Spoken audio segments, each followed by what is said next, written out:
மாலை நேர வணக்கம். தூத்துக்குடி மாவட்டம் ஆறுமுகமங்கலம் என்ற கிராமத்தை சார்ந்த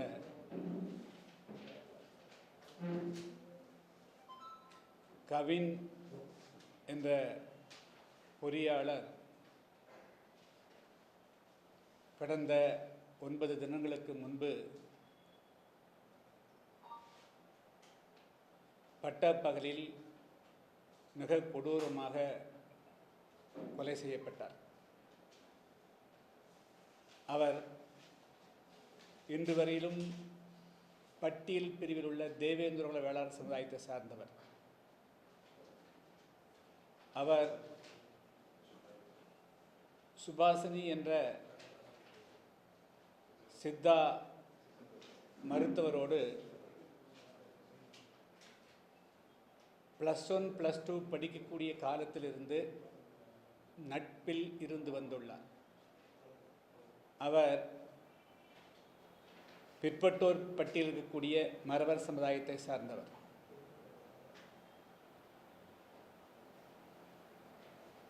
இவர்கள் இருவரும் ஏறக்குறைய 7-8 ஆண்டுகளாக நட்பில் இருந்து வந்துள்ளார்கள். இந்த நட்பு பற்றி 2 வீட்டாருக்கும் நன்கு தெரியும். அந்த பெண் தனது 27 வயதை கடந்த பிறகும் கூட அவர் திருமணம் செய்யாமல் இருந்த பொழுதே அவர்களுடைய பெற்றோர்கள் அந்த பெண் கவினைத்தான் விரும்புகிறார் என்பதை உணர்ந்திருக்க வேண்டும். ஆனால் கவினுக்கு சுபாசினியை திருமணம் செய்து கொடுத்ததற்கு பதிலாக இன்று அவர் படுகொலை செய்யப்பட்டிருக்கிறார். இந்த சம்பவத்தை முதல்ல நாங்கள் தான் கண்டித்தோம். அதைத் தொடர்ந்து தமிழகத்தில் முற்போக்கு எண்ணம் கொண்ட அனைவரும், சமத்துவ எண்ணம் கொண்ட அனைவரும் கண்டித்திருக்கிறார்கள். இது ஏதோ தமிழ்நாட்டில் முதல் முறையாக நடக்கக்கூடிய சம்பவம் இல்லை. 2011 16 வரையிலும் நான் சட்டமன்ற உறுப்பினராக இருந்த நேரத்தில் இதேபோன்று பல சம்பவங்கள், அதாவது இந்த சாதி மாறி திருமணம் செய்து கொண்டவர்களை அவருடைய குடும்பத்தார் அல்லது உற்றார் உறவினர் அல்லது தங்களுடைய சாதி அல்லது மதத்தை சார்ந்தவர்கள் கொலை செய்யக்கூடிய இந்த சம்பவங்களை கண்டித்து மிகப்பெரிய போராட்டம் நடத்தியிருக்கிறோம். 2016ஆம் ஆண்டு இது குறித்து சட்டமன்றத்தில் நான் தமிழ்நாட்டில் அன்றைய காலகட்டத்தில் 100க்கும் மேற்பட்ட இது மாதிரி சாதி மாறி திருமணம் செய்து கொண்டவர்கள் கொல்லப்பட்டிருக்கிறார்கள். எனவே இதை தடுப்பதற்கு பிரத்யேகமான ஒரு சட்டம் கொண்டு வரப்பட வேண்டும் என்று நான் சட்டமன்றத்தில் எழுப்பி பேசிய போது அன்றைய முதலமைச்சராக இருந்த காவல்துறைக்கு பொறுப்பேற்றிருந்த மாண்புமிகு பன்னீர்செல்வம் அவர்கள் அதுக்கு அவர் ஏளனமாக பதில் சொன்னார். அன்றே இதனுடைய தீவிரத்தன்மையை உணர்ந்து இதுபோல இளைஞர்கள், பெண்கள் அநியாயமாக படுகொலை செய்யப்படுவதால் தடுப்பதற்கு ஒரு சட்டம் இயற்றியிருந்தால் இன்று அதுக்கு பிறகு எத்தனையோ சம்பவங்கள் நடந்துவிட்டு அவைகளெல்லாம் தடுத்திருக்க முடியும். இப்பொழுது திருமணம் கடந்த காலங்களில் திருமணம் செய்து அல்லது வீட்டை விட்டு போனவர்களை தேடி பிடித்து கொலை செய்யக்கூடிய நிலை மாறி இப்பொழுது அவர்கள் 2 பேரும் திருமணத்துக்கு கூட செல்லவில்லை. கவினும் சுபாசினியும் திருமணத்துக்கு கூட செல்லவில்லை. அவர்கள் நட்போடு தான் இருந்திருக்கிறார்கள். திருமணம் செய்து கொள்ளலாமா இல்லையா, அதுக்கு பெற்றோர்கள் சம்மதிக்கிறார்களா இல்லை என்ற அந்த நிலையில் தான் இருந்திருக்கிறார்கள். ஆனால் அந்த நிலையிலேயே படுகொலை செய்ய எப்படி ஒரு குழந்தை சிசுக்கொலையோ அதுபோல அதைவிட கொடுமையாக இந்த கொலை சம்பவம் நடந்திருக்கிறது. இது இப்பொழுது தமிழ்நாட்டையும் தாண்டி அகில இந்திய அளவில், அகில உலக அளவில் தமிழ்நாட்டுக்கு ஒரு மிகப்பெரிய தலைக்குறிவை உருவாக்கியிருக்கிறது. பொதுவாக கொலைகளே கூடாது என்று இருக்கின்ற பொழுது இதுபோல 18 வயது நிரம்பியவர்கள், 21 வயது நிரம்பியவர்கள், திருமணத்துக்கான வயது ஆனவுடன் ஆண்கள் 25 அல்லது பெண்கள் 18 வயதுக்கு நிரம்பியவர்கள் சட்டபூர்வமாக திருமணம் செய்து கொள்வதற்கு உண்டான உரிமை இருக்கின்ற பொழுது, ஒருவேளை அவர்களுக்கு பெற்றோர்களுக்கு நாங்கள் பிள்ளையை பெற்றோம், படிக்க வைத்தோம், வேலை வாங்கி கொடுத்தோம் என்ற உணர்வில் அவர்கள் இந்த விஷயத்தை அணுகி தங்களுடைய கட்டுப்பாட்டை மீறி செல்லுகின்ற பொழுது அவர்களை ஒழித்து கட்டுவது என்ற நிலைக்கு வருவது இது ஒரு நாகரிகமான சமுதாயத்தினுடைய அடையாளமாக கருத இயலாது. இருக்கும் தமிழ்நாடு பிற மாநில காட்டிலும் பல்வேறு முக்கியமான முன்போக்கு கருத்துக்களை பேசுகிறோம். திராவிடம் பேசுகிறோம். இன்னும் சொல்ல போனால் 1967கள் 70களில் மிக பிரபல்யமாக பேசப்பட்டது கலப்பு திருமண தம்பதிகளுக்கு தங்கப்பதக்கம். இதுதான் அன்றைய காலகட்டத்தில் இருந்த ஒரே முத்திரை பதித்த விளம்பரம் என்று சொன்னால் அது கலப்பு திருமண தம்பதிகளுக்கு தங்கப்பதக்கம். இதுதான் மிக முக்கியமானது. அப்போ ஒரு அரசு, ஒரு கட்சி, பல தாங்களே இந்த நாட்டில் கலப்பு திருமணம் செய்யப்பட வேண்டும், அந்த திருமணங்களுக்கெல்லாம் தலைமை தாங்கி சுயமரியாதை திருமணங்களாக நடத்தி வைத்து இளைஞர்கள் மத்தியில் அந்த கருத்தை விதைத்துவிட்டு அது பயிராகின்ற பொழுது, அது விளைச்சலுக்கு வருகின்ற பொழுது அதை வேரோடு பிடுங்கி இருந்தால் எப்படி சரியாக இருக்க முடியும்? இன்றைக்கி அறிந்து அறியாமலோ திராவிட சிந்தனையாளர்கள் தமிழ்நாட்டில் அந்த சிந்தனையை வளர்த்தீர்கள். இன்றைக்கி அது கலப்பு திருமணங்கள் செய்யப்படுகின்ற பொழுது அதை நீங்கள் பாதுகாக்கணும். கடந்த 2021ஆம் ஆண்டு திமுகவினுடைய 505 தேர்தல் அறிக்கையில் கலப்பு திருமணத்தை ஆதரிக்கக்கூடிய விஷயங்கள். அப்போ நீங்கள் இந்த காலகட்ட வரையிலும் நீங்கள் கலப்பு திருமணத்தை நீங்கள் ஆதரித்து உங்களுடைய கொள்கையாக வைத்திருக்கக்கூடியவர்கள், அந்த கலப்பு திருமணத்துக்கு ஒரு மிகப்பெரிய ஆபத்து வருகின்ற பொழுது, உள்ளிருந்தே ஆபத்து வருகின்ற பொழுது அதை தடுக்க வேண்டிய பொறுப்பும் இந்த அரசுக்கும் இருக்கிறதாக நான் கருதுகிறேன். அதுவும் குறிப்பாக அரசு என்பதை தாண்டி திமுக மற்ற கட்சிகளை காட்டிலும் நாங்கள் தான் சமூக நீதிக்காக நிற்கக்கூடிய கட்சி என்று பேசக்கூடிய கட்சி. இதில் ஆச்சரியம், எல்லாவற்றுக்கும் கண்டனம் கொடுக்கக்கூடிய முதலமைச்சர் அவர்கள் ஏன் இங்கே சென்னையிலிருந்தே அவர் திமுகவினுடைய சார்பாக, ஆட்சி வேறு, திமுக கட்சி இருக்குது, திமுக கட்சியின் சார்பாக இதை கண்டிச்சிருக்கணும். கண்டிக்கலை. எடப்பாடி பழனிசாமி எதிர்கட்சி தலைவர் அவர் கண்டிக்கலை. பாரதிய ஜனதா கட்சி அது கண்டிக்கலை. இதெல்லாம் என்ன நியாயம்? ஏன் இந்த பாகுபாடு? இதுபோல் ஒரு மிக முக்கியமாக குறிப்பாக விளிம்பு நிலைக்கு தள்ளப்பட்டிருக்கக்கூடிய மக்கள், இன்னும் பட்டியல் பிரிவிலே நசுக்கப்பட்டு கொண்டிருக்கக்கூடிய மக்களுக்கு ஒரு பாதிப்பு வருகின்ற பொழுது கை கொடுக்காமல், அவர்கள் பக்கம் நிற்காமல் நீங்கள் மௌனம் சாதிப்பது என்பது மீண்டும் அந்த கௌரவ கொலைகளுக்கு மறைமுகமான ஆதரவு என்று எடுத்துக்கொள்வதா, இல்லை நீங்கள் கோழைகளாக இருக்கிறீர்கள் என்று நாங்கள் கருதுவதா, அல்லது உங்களை இந்த மக்களை தேர்தல் நேரத்திலே முற்போக்கு பேசிவிட்டு தேர்தல் முடிந்த பிறகு பிற்போக்குத்தனமாக நடந்து கொள்வது என்ற எண்ணத்துக்கு போய்விடுகிறீர்கள் என்று நாங்கள் கருதுவதா? இதுக்கு அது அவர்கள் தான் பதில் சொல்லணும். எனவே இது மொத்தத்தில் இது தமிழ்நாட்டில் இந்த ட்ரெண்டு மிக அதிகமாகிட்டு இருக்குது. அதாவது அன்றைய காலகட்டத்தில் படிக்காமல் இருந்தாங்க, இன்று நீங்களே உயர்கல்வி கொடுக்குறீங்க. எல்லாம் இந்தியா ஃபுல்லாக, உலகம் ஃபுல்லாக இன்றைக்கி பேசிக் ஸ்கூல் எஜுகேஷன் தாண்டி கல்லூரி எஜுகேஷன் யூனிவர்சிட்டி எஜுகேஷன் போகிறோம். பெரும்பாலானவர்கள் தொழிற்கல்வி பயிர்கிறார்கள். பயின்ற பிறகு தொழில்நுட்ப ஐடி ஃபீல்டில் மாநிலத்தை தாண்டி பம்பாய் போகிறாங்க, கல்கத்தா இருக்கிறாங்க, டெல்லியில் வேலை செய்கிறாங்க. அங்கே பணிபுரிகின்ற பொழுது அவர்கள் தங்களுக்கு தேவையான துணையை அவர்கள் தேர்ந்தெடுக்கிறார்கள். இதை எப்படி தடுப்பீங்க? சரி, இதை கொள்றீங்க.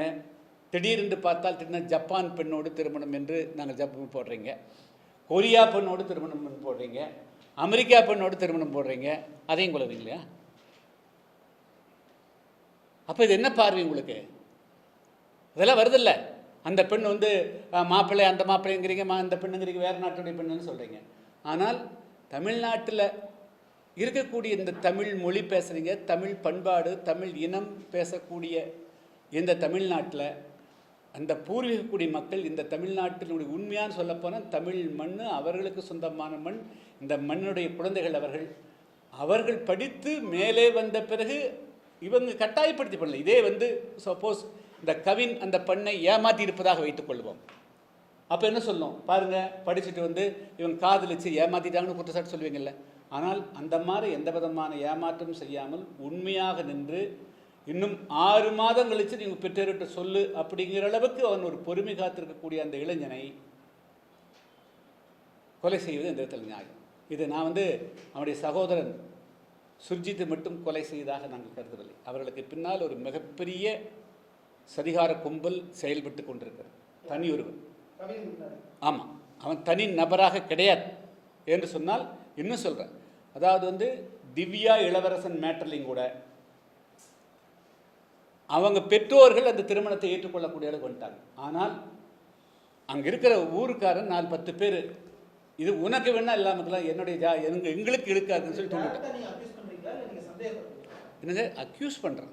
அதாவது அவள் மட்டும் இல்லை, ஒரு மிகப்பெரிய கும்பல் பின்பலமாக இருக்குது.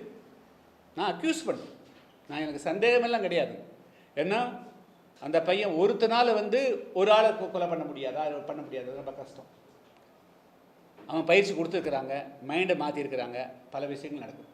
அதனால் இதனுடைய பல பரிமாணங்களையும் தமிழ்நாடு அரசு ஆய்வு செய்யணும். தமிழ்நாட்டில் தொடர்ந்து குறிப்பாக தென் தமிழகத்தை மையமாக வைத்து இது இப்பொழுது அதிகமாக, முதல்ல வடக்கு தமிழகத்தில் தான் இது அதிகமாக இருந்தது. இப்பொழுது தென் தமிழகத்துக்கும் ஏற்கனவே தென் தமிழகத்தில் 2021 இப்போ இதுவரையிலும் ஒரு 100க்கும் மேற்பட்ட இளைஞர்கள், தேவேந்திர இளைஞர்கள் கொல்லப்பட்டிருக்கிறார்கள். அது குறித்து நான் இங்கேயே பல பிரஸ் மீட் நடத்திக்கிறேன். இப்பொழுது இது கௌரவ கொலைகள், ஆணவ கொலைகள், சாதி மாறி திருமணம் செய்யக்கூடிய அந்த நிலை என்று அதுக்கு பல பேர் கொடுத்துக்கலாம். இதுபோல் தாங்களாக முன் இளைஞர்கள், இது 27 வயது நிரம்பிய 2 பேரும் 18 வயசு அல்ல, 27 வயது நிரம்பிய ஒரு ஆணும் பெண்ணும் கூட தங்களுடைய வாழ்க்கையை முடிவு செய்வதற்கு உண்டான முடியாமல் அவர் கொலையிடக்கூடிய சூழ்நிலை உருவாயிருக்கிறது. எனவே இது தமிழ்நாடு அரசு இது பல வழிகளிலும் இதுக்கு தடுக்கணும். முதல்ல சாதியின் பெயரால் இருக்கக்கூடிய அனைத்து வீதிகள், சாலைகள், அது சிலைகள் எல்லாம் கம்ப்ளீட்டாக அறவே அகற்றணும். பள்ளிகளுடைய பெயர், கல்லூரிகளுடைய பெயர், பல்கலைக்கழகங்களுடைய பெயர் எதுவுமே சாதியினுடைய பெயரால் கம்ப்ளீட்டாக இருக்கக்கூடாது. முதல்ல அதை செய்யணும். ரெண்டாவது, இப்பொழுது இந்த மாதிரி இளைஞர்கள் படுகொலை செய்யப்படுவதை தடுத்து நிறுத்த, தங்களுடைய வாழ்க்கையை தீர்மானிக்கக்கூடியதை தடுத்து நிறுத்தக்கூடிய, கொலையில் கொண்டு போய் நிறுத்தக்கூடிய அந்த தடுத்து நிறுத்துவதற்காக தமிழ்நாடு அரசு உடனடியாக ஒரு அவசர சட்டத்தை பிறப்பிக்க வேண்டும் என்று நான் வலியுறுத்துகிறேன். அதில் முக்கியமாக இந்த அவசர சட்டத்தில் இந்த மாதிரி இளைஞர்கள், அந்த பெண்கள் படுகொலை செய்யப்படுகின்ற பொழுது அவருடைய பெற்றோர்களை, உற்றார் உறவினர்களையும் முதல் குற்றவாளிகளாக சேர்க்கக்கூடிய நிலை உருவாகும். இல்லை, நோ, முதல்ல இந்த மாதிரி சாதி மாறி திருமணம் செய்து கொள்ளக்கூடியவர்களுக்கு பாதுகாப்பளிக்கக்கூடிய வகையில் அவசர சட்டம். ஒட்டுமொத்தமாக தமிழ்நாட்டில் இந்த சாதி வெறியே ஒழித்து கட்டுவதற்காக நான் இந்த மாதிரி சாதி ரீதியாக சிலைகளை வைக்கிறது, நடுரோட்டு சிலை வைக்கிறது அனுமதிக்கிறது, ஒரு சில தலைவர்களுக்கு மட்டுமே போய் அவங்க செத்து போனால் அவங்க இருந்தால் அதுக்கு போய் புகழாஞ்சலி செலுத்துறது, குரு பூஜை நடத்துறது, இதெல்லாம் தான் சாதி கொம்பு சீவி விடக்கூடியதாக இருக்கிறது. அதனால் தமிழ்நாட்டில் இருக்கிற எந்த சாதியும் உயர்ந்த சாதி இல்லை, எந்த சாதியும் தாழ்ந்த சாதி. அவர்கள் கல்வி அறிவின் காரணமாக அவர்கள் பின்தங்கி இருக்கலாமே தவிர யாரும் தாழ்ந்த சாதி இல்லை, உயர்ந்த சாதி கிடையாது. எனவே முதல்ல இப்பொழுது இந்த மாதிரி சாதி மாறி திருமணம் செய்து கொள்ளக்கூடியவர்களுக்கு பாதுகாப்பளிக்கக்கூடிய வகையில் உடனடியாக தமிழ்நாடு அரசு ஒரு அவசர சட்டத்தை கொண்டு வர வேண்டும் என்று வலியுறுத்துகிறேன். அந்த அவசர சட்டத்தில் முக்கியமாக அந்த மாதிரி வரக்கூடியவர், அந்த திருமணம் செய்து கொள்ள வரக்கூடியவர்களுக்கு முதல்ல பாதுகாப்பளிக்கணும், அவங்களுக்கு உத்தரவாதமான வேலை வாய்ப்பை வழங்கணும், அந்த குற்றவாளிகளாக அவங்களை பெற்றோர்கள் சேர்க்கப்படுவார்கள் என்ற அச்சத்தை அந்த பெற்றோர்கள் அந்த குடும்பத்துக்கும் அவர்கள் சார்ந்த சாதிகளுக்கும் உருவாக்கும். அது எந்த சாதியாக இருந்தாலும் சரி, அது எந்த சாதியிலேருந்து நடந்தாலும் சரி, இது ஒட்டுமொத்தத்தில் அவங்க தங்களுடைய வீட்டு போகிறாங்கன்னா சந்தோஷம், அந்தப்பா நீ எனக்கு விருப்பம் இல்லை, நீ போய்க்குன்னு அனுப்பணும். அதுதான் வந்து என்னுடைய வேண்டுகோள். மேலும் வந்து இந்த மாதிரி இந்த சாதி மாறி திருமணம் செய்து கொள்ளக்கூடியவர்கள், இந்த பழகக்கூடியவர்கள், அது பேசக்கூடியது, இதே வந்து கொலை செய்யக்கூடிய இந்த வன்முறை சம்பவங்களை கண்டிக்கக்கூடிய வகையில் முதற்கட்டமாக புதிய தமிழகம் கட்சியின் சார்பாக ஆகஸ்ட் மாதம் 17ஆம் தேதி திருச்சியில் காலை 11 மணி அளவில் வந்து எனது தலைமையில் முதற்கட்டமாக ஆர்ப்பாட்டம் நடைபெறுகிறது. அதைத் தொடர்ந்து டிசம்பர் மாதத்திற்குள்ளாக தமிழ்நாட்டுடைய அனைத்து ஒன்றியங்களிலும், அதுக்கு பிறகு ராமநாதபுரம் மாவட்டம் கடலாடியில் நான் நடத்த போகிறேன், அதன் பிறகு மதுரை மாவட்டம் உசிலம்பட்டி, அதே போல் ஒவ்வொரு பகுதிகளாக கிராம அளவில் ஒன்றிய அளவிலும் வந்து நடத்தி மக்கள் மத்தியில் விழிப்புணர்வுகளை உருவாக்க போகிறோம். இந்த மாதிரி வந்து கொலைகள் செய்வது எந்த காரணத்துக்கு எந்த தீர்வாகாது, அதுவும் பெற்ற குழந்தைகளே கொலை செய்வது என்பது ஏற்புடையதாகாது என்பதை வலியுறுத்தி தமிழ்நாடெங்கும் இதை வந்து ஒரு கொள்கையாக கொண்டு நாட்டில் வந்து சமத்துவத்தை உணர்வை ஏற்றுக்கொள்ள வேண்டும், தனி மனித உணர்வுகளை அங்கீகரிக்க வேண்டும் என்று வலியுறுத்தி தமிழ்நாடெங்கும் தொடர்ந்து வந்து நாங்கள் அந்த ஆர்ப்பாட்டங்கள் பேரணி மூலமாகவும் விழிப்புணர்வுகளை ஏற்படுத்தவிருக்கிறோம். முதற்கட்டமாக இந்த சட்டத்தை கொண்டு வர வேண்டும் இந்த அப்படிங்கிறதுக்காக தான் நான் வந்து ஆகஸ்ட் மாதம் 17ஆம் தேதி திருச்சியில் முதற்கட்டமாக ஆர்ப்பாட்டம்.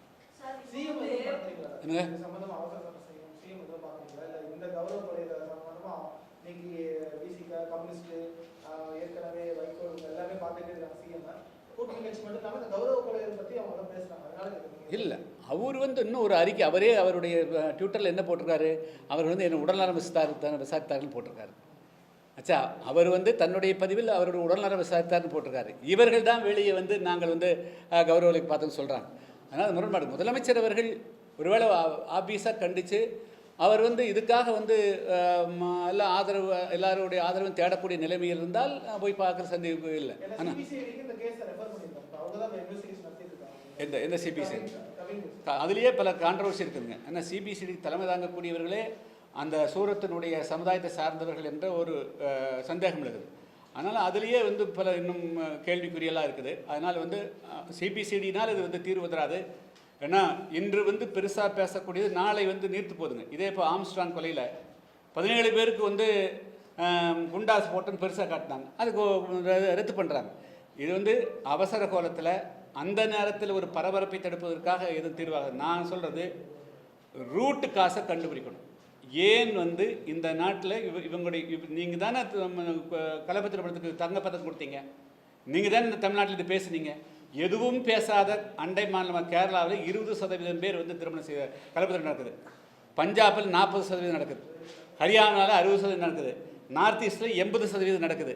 ஆனால் முற்போக்கு பேசக்கூடிய தமிழ்நாட்டில், பெரியாரிசம் பேசக்கூடிய தமிழ்நாட்டில், அண்ணாயிசம் பேசக்கூடிய தமிழ்நாட்டில் ஏன் 2-3% தான் கலப்பத்திரம் நடக்குது. அந்த 2-3 நடக்கக்கூடிய சதவீதத்தை அதை கூட தாங்கிக் கொள்ள முடியாமல் கொலை நடக்குது. அப்போ இது வந்து உங்களுடைய கொள்கையை கொலை செய்கிற மாதிரி நீங்கள் கருத வேண்டாமா? திராவிட கொள்கையை கொலை செய்கிறதாக தான் நான் அர்த்தம் எடுத்துக்கணும். உங்களுடைய பேச்சுக்கு எடுத்து உங்களுடைய தாக்கம் தான் இது நடக்குது. ஏன் உங்களுக்கு வந்து இது வந்து உங்களுக்கு கோபம் வர மாட்டேங்குது? அதனால் வந்து இது நீங்கள் ஒன்று போட்டு போயிடுவீங்களா? அப்போ வந்து சட்டி சுட்டுதாடா கை விட்டுதாடான்னு போயிடுவீங்களா நீங்கள்? அதனால் இதுக்கு முழு பொறுப்பு எடுத்துக்கொள்ள வேண்டியது வந்து திமுக தான் பொறுப்பு எடுத்துக்கணும். அதனால் வந்து உடனடியாக அவசர சட்டத்தை கொண்டு வரணும். அவசர சட்டம் கொண்டு வந்தாங்க அப்படின்னு நாங்கள் வரவேற்பு, அதில் ஒன்றும் சந்தேகம் இல்லை. ஆனால் அவரை போய் பார்ப்பதற்கு உண்டான சூழல் இருக்குதா இல்லையான்னு தெரியாது. சமீபத்தில் நடந்த ஒரு ஆர்ப்பாட்டத்தில் டாக்டர் ஷியாம் பேசும்பொழுது புதிய தமிழகம் வந்து கலப்பு திருமணங்களை ஊக்குவிக்காது, கலப்பு திருமணம் வந்து சாதி ஒழுப்புக்கான ஒரு கருவியாக நாங்கள் பார்க்கல அப்படிங்கிறாரு. ஆனால் நீங்கள் இப்போ சாதி மறுப்பு திருமணத்துக்கு பாதுகாப்பு வகையில் ஒரு சட்டம் ஏற்றணும்னு சொல்லுங்கள். அதாவது நானே கலப்பு திருமணம் பண்ணிக்கிறேன், ஷாம் கலப்பு திருமணம் பண்ணிக்கிறாரு, எங்கள் டாக்டர் கலப்பு திருமணம் பண்ணிக்கிறாங்க. அது வந்து என்னென்னா, நாங்கள் வந்து கொள்கை ரீதியாக சில விஷயம் அதாவது வந்து ஒரு ஆணும் பெண்ணும் வயது முதியோர் திருமணம் செய்து கொள்வதற்கு எந்த தடையும் இருக்கக்கூடாது ஆச்சுங்களா. அது கொள்கை. பொதுவாக வந்து ஒரு திருமணங்கிறது வந்து எல்லோருடைய ஒத்துழைப்போடு நடந்தால் நல்லா இருக்குங்கிறது. அதுபோக வந்து நாங்கள் சொல்ல வந்ததுன்னா, படிக்கிற காலத்தில் பள்ளி படிப்பு வந்து காதலில் விழுந்து படிப்பை தொலைத்து கொள்ளாத, இதுதான் வந்து என்னுடைய அட்வைஸ். இன்றைக்கி அதுதான் அட்வைஸ் பண்ணுறேன். ஆச்சா அதுதான். ஆனால் அதே சமயத்தில் நீ எங்கே ஒரு ஐஏஎஸ் வந்து ஐஏஎஸ் ரெண்டு ஐபிஎஸ் படிக்கிற பெண்கள் திருமணம் பண்ணிட்டாங்கன்னா கொண்டுடுறாங்களா? 2 ஐஏஎஸ் கொள்கிறாங்களா? ஆக முடியும். அப்போ வந்து உங்களுக்கு என்ன வர்க்க வேறுபாடுகள் உங்களை வந்து தடுக்குது ஆச்சுங்களா? நாங்கள் என்ன அட்வைஸ் பண்ணுறோம், நாங்கள் வந்து பொதுவாக நாம் இந்த சமுதாயம் அதான் நான் சொல்கிறேன், எல்லாருக்குமான சமூகமாக இருக்கணும்க்கா தான் வந்து இதுக்கு பாதுகாப்பு கொடுன்னு சொல்கிறேன். அவர் ஒன்றும் தப்பாக ஒன்றும் பேசலை. அதாவது பொதுவாக நம்முடைய கவனம் படிக்கிற காலத்தில், பள்ளி படிப்பு அல்லது கல்லூரி படிக்கின்ற காலத்தில் நாம் படிப்பில் தான் கவனம் செலுத்த வேண்டும். நாம் வந்து வாழ்க்கையில் முன்னேறுவதற்குத்தான் கவனம் செலுத்த வேண்டும். அந்த காலகட்டத்தில் என்ன திவ்யா இளவரசன் மேட்டர் என்ன, படிக்கிற காலத்திலே போனாங்க, என்ன சொல்ல வந்து அக்யூஸ் பண்ணாங்க கடந்த காலங்களில் ஆச்சுங்களா? இவன் வந்து பேண்ட் போட்டு வர்றாங்க ஆச்சுங்களா, கண்ணாடி போட்டு வர்றான், இவன் நம்பி என்னுடைய பொண்ணை எப்படி. ஸோ அந்த குற்றச்சாட்டுகளுக்கு ஆளாகக்கூடாதுக்காக நீ வாழ்க்கையில் ஸ்டெபிலைஸ் பண்ண. நான் இன்னும் ஒருபடி மேலே போய் சொல்லிக்கிறேன். நீ வந்து செங்கல் சூளையினுடைய தொழிலாளியாக இருந்து கொண்டு செங்கல் முதலாளியுடைய பெண்ணை காதலிக்காத. நீ செங்கல் சூளை முதலாளியாக மாறிடு. உங்ககிட்ட ஒரு வேலைக்கு வந்தால் கல்யாணம் பண்ணி அந்த பொண்ணு வேறு பொண்ணு வந்ததுன்னா கல்யாணம் பண்ணி நீ ஒரு புரட்சி பண்ணுற அப்படிங்கிறது நாங்கள் எல்லாம் அப்படியெல்லாம் பேசுகிறோம். ஆச்சா, அது வேறு.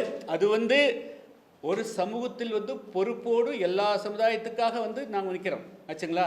ஆனால் இது வந்து நாங்கள் எங்களுடைய வாழ்க்கையை தீர்மானிக்கிறோம்.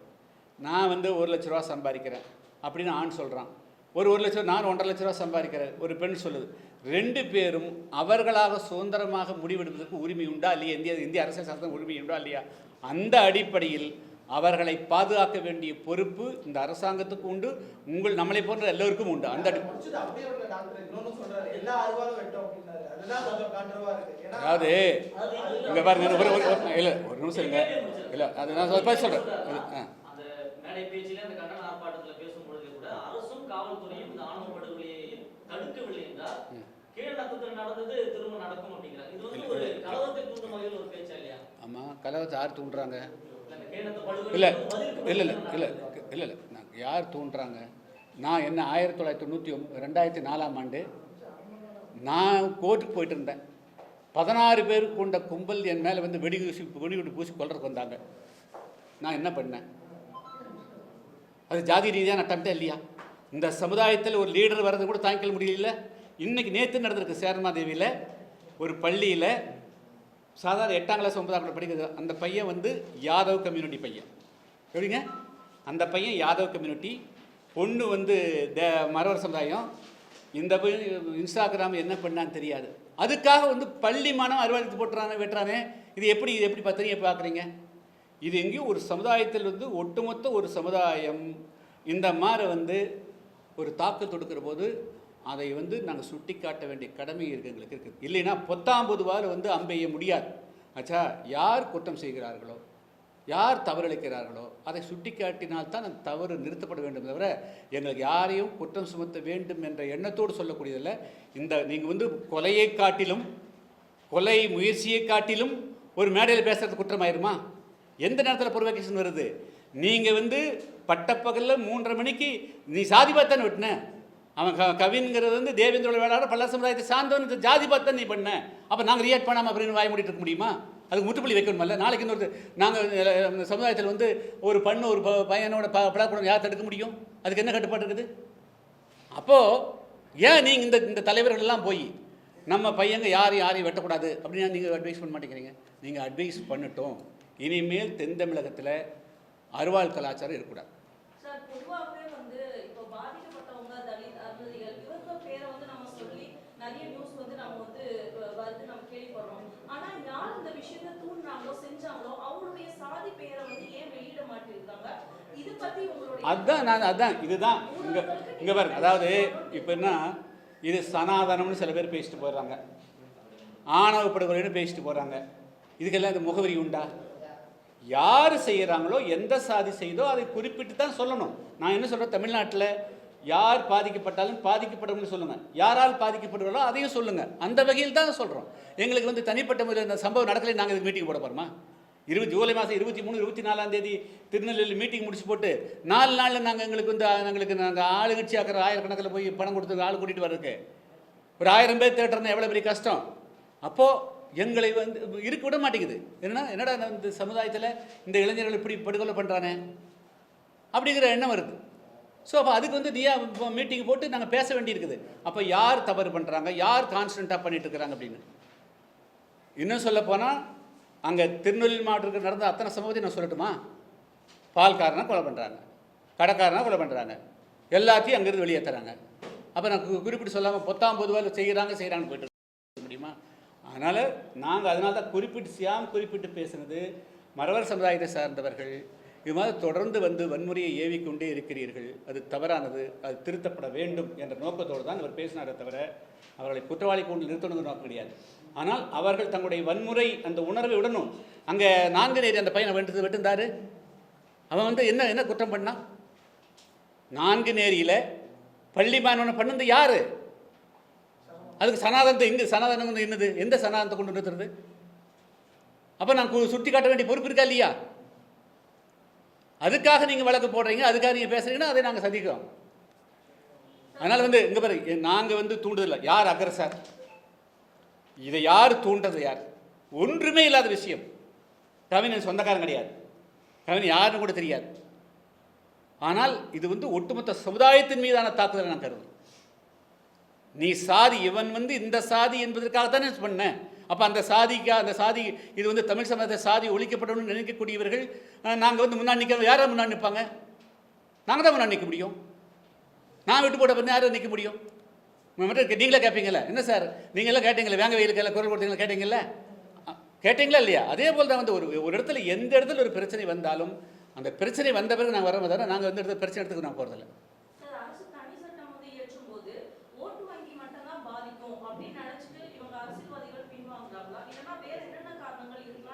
சார், திமுக அதிமுகவுக்குள்ள சாதி, அதாவது மாவட்ட அளவில், ஒன்றிய அளவில், கிளை அளவில் சாதியத்தை தூக்கி பிடிக்கக்கூடியவர்களை மிகப்பெரிய பொறுப்பில் இருக்கிறாங்க. அவர்களை மீறி தலைமைகள் எதுவும் பேச முடியறதில்லை தான் சார் பெருசு.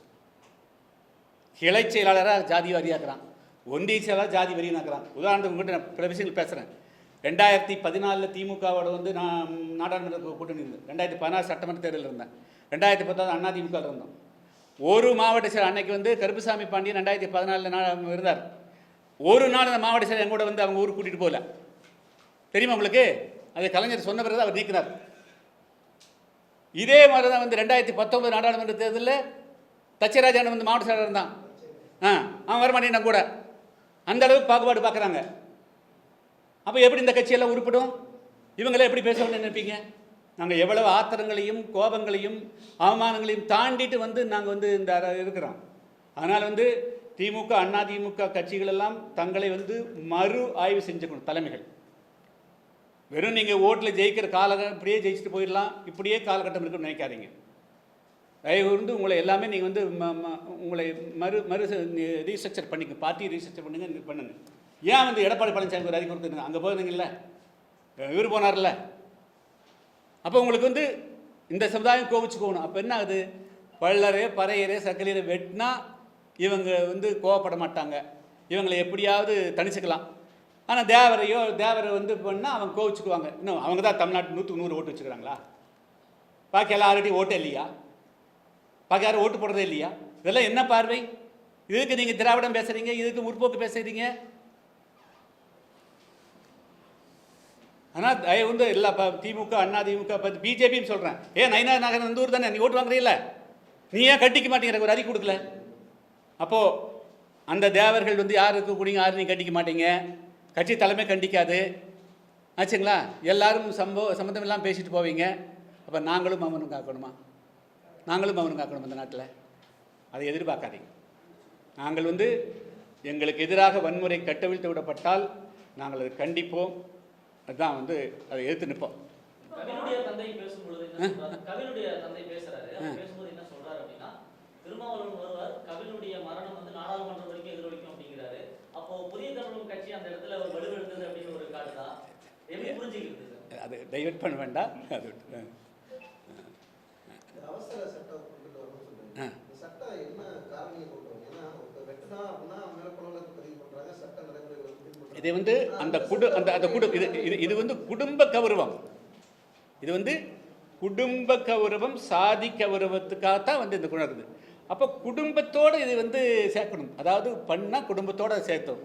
பையன் பண்ணான்னா அப்பா அம்மாவும் சேர்க்கணும். அந்த குடும்பத்தில் அத்தனை பேரும் குற்றவாளிகளாக சேர்க்கக்கூடியது தான் அந்த சட்டம்.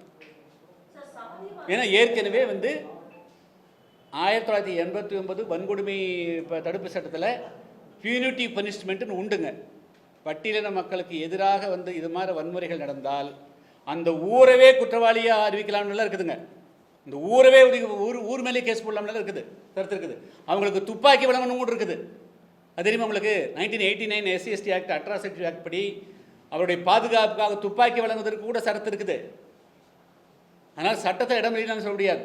இது வந்து ஏன் வந்து அவசர சட்டம் தேவைப்படுதுன்னு சொன்னால், இது குடும்ப கௌரவம் என்ற அடிப்படையில் அந்த பெண்ணு மீறினாலோ ஆண் மீறினாலோ அப்பா அம்மா அண்ணன் தம்பி மாமன் மச்சான் உற்றார் உறவினர் அனைவரும் சேர்ந்து கூலிப்படியும் சேர்த்தி கொண்டு இந்த கொலை நடைபெறுகிறது. எனவே இது அனைவருக்கும் உள்ளடங்கி இந்த சட்டம் செல்லும் பாயும் என்ற ஒரு அச்சம் வருகின்ற பொழுது கொலைகள் மிக விரிவாக குறையும். அது கூட அவங்களோட சொத்துக்களை பறிமுதல் செய்யணும், அவங்கள படிப்புகளை பறிமுதல் செய்யணும். இது மாதிரிலாம் ஒரு எக்ஸ்ட்ரீமாக போகணுங்க.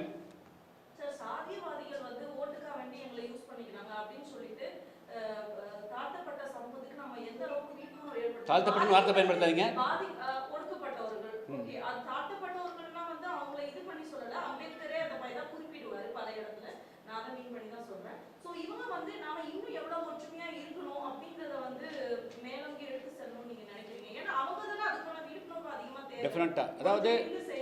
அதாவது சிறு சிறு சலுகைகள் அல்லது அவருடைய ஏமாற்று வார்த்தைகளை நம்பி ஏமாறக்கூடாது. அது தேசிய கட்சியோ மாநில கட்சியோ இவர்களெல்லாம் இவர்களுடைய உண்மையான சொரூபத்தை தெரிந்து கொண்டே அவர்கள் யார் என்பதை தெரிந்து கொண்டே அவர்களான உறவு வைக்கணும் தான். அதான் அதில் அந்த கட்சிகளுக்குள்ளே போய் கரைஞ்சு போயிடாமல், அவர்கள் சொல்லக்கூடிய வார்த்தைகளால் ஈர்க்கப்பட்டு அழிஞ்சு போயிடாமல், அவர்கள் யார் நாம் எப்படி இருக்கணும் அப்படின்னு வந்து நெருப்புக்குள்ளே வந்து ஒரு பொருளை சூடு பண்ணுற போது நெருப்புக்குள்ளே காய்ந்து போகாமல் தள்ளி நின்று குளிர்காயிற மாதிரி பண்ணிட்டு போகணும். அவ்வளோதான். சார், ஒரு அறிக்கை ஒன்று கண்டன அறிக்கை பதிவு பண்ணியிருக்கீங்க சுஜித் மரணத்தை தொடர்ந்து. அதில் வந்து அமைச்சர்களும் புதிய புரோக்கர்களும் போனதுக்கு அப்புறம் தான் பாடி அவங்க அப்பா வாங்கினார், உறுதியாக இருந்தாருன்னு சொன்னீங்க. யார் அந்த புரோக்கர்? ஏன் இவ்வளோ உறுதியான ஒரு மனிதர் ஆனால் அங்கே மட்டும் சுசகமாக வருது வார்த்தைகள்லாம்? அது போட்டோ பார்த்தா தெரிஞ்சு போச்சுல்ல. ஃபோட்டோவே எடுத்து சில விஷயங்கள் படத்தை பார்த்து தெரிஞ்சு கொள்ளுங்கிற மாதிரி படமே இருக்குது இல்லைங்க. அது மாதிரி வேணும்னு சொல்லுது. இல்லை அதில் படம் பார்த்து இப்போ கதை சொல்லுங்கிற மாதிரி படத்தை பார்த்தாலே தெரிஞ்ச யாராவது அமைச்சர் இருந்தாங்க, யாரோட புரோக்கர் இருந்தாங்க, ரெண்டாவது புரோக்கர் யார், முதல் புரோக்கர் யார் அப்படிங்கிறது தெரிஞ்சிருமில்லைங்க. அவங்க அப்பா உறுதியாக தான் இருந்தார். அந்த 4 பேரும் அப்பா உறுதியாக தான் இருந்தார். நான் வாங்க மாட்டேன், அந்த தாயை அந்த அம்மாவை கைது செய்வது வாங்க மாட்டேன் தான் இருந்தார். போய் எல்லோரும் சுற்றி குட்டி போன மாதிரி சுற்றி வந்து நாங்கள் பார்த்துக்கிறோம். நாங்கள் இவங்க என்ன பார்ப்பாங்க? எத்தனை நாள் பார்த்துருக்குறாங்க? எந்த விளக்கில் பார்த்துருக்குறாங்க? அன்னைக்கு வந்து இந்த இந்த மந்திரி அமைச்சரை கூல் பண்ணுறது அல்லது அவங்ககிட்ட சில சலுகைகளை எதிர்பார்த்து அந்த பாடி அங்கேருந்து வாங்க பாடி வண்டியாக தான் செயல்படுறாங்க. தவிர என்னது, இங்கிருந்து போனவர்கள் நாங்கள் உங்களோடு நிற்போம், அதோட ஒரே வரி வந்திருக்கணும். உங்களோடு ஆரை பார்க்கணும். நீங்கள் அமைச்சரோட போய் பாருங்க. அமைச்சருக்கு உங்களுக்கு என்ன சம்மந்தம் இருக்குது? நீங்கள் தனி கட்சி தான் நடத்துறீங்க, தனி இயக்கம் தான் நடத்துறீங்க. அவங்களோட உட்காந்து நீங்கள் பேச வேண்டிய அவசியம் வந்தது. நான் மக்களை சந்திக்கிறோம், அவருடைய கோரிக்கை அவர் பேசுகிறார், அவர் பேசுகிறது நியாயம் இருக்கும், நாங்கள் இவங்களுக்காக போராடுறோம். அது இப்படி ஒன்றும் போராடலையே. Okay, thank you. நாளை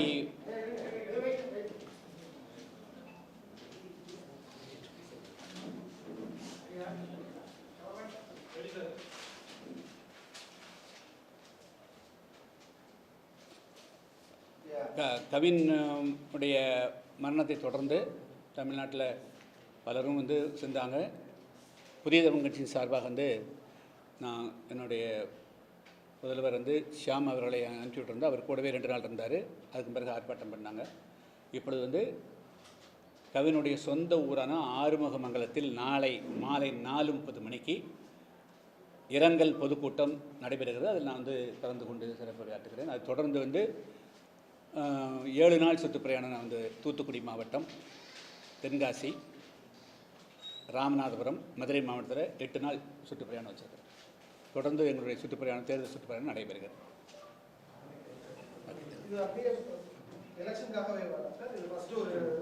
இது இல்லை, சும்மா எல்லா மக்களையும் சந்திக்கிறதுக்கு தான். இது தொடர்ந்து ஏற்கனவே இது 4வது சுற்றுப்பயணம். துருவ தமிழ்நாடு போயிட்டாரு. ஒரு 2 நாளைக்கு ஒரு மாவட்டத்தில் 2 நாள். சார் அதுக்கு ஒன்றும் அவசரம் இல்லை சார். Okay, thank you. 9-10 தென்காசி, 10-11 7-8 9-10 11-12 இது ராம்நாடு பரமக்குடி, 13-14 மதுரை. ஸோ தூத்துக்குடி 2 நாள், தென்காசி 2 நாள், ராமநாதபுரம் 2 நாள், மதுரை 2 நாள், 8 நாள். 14ஆம் தேதி வெளிலுங்க, 7 to 14. தேங்க்யூ.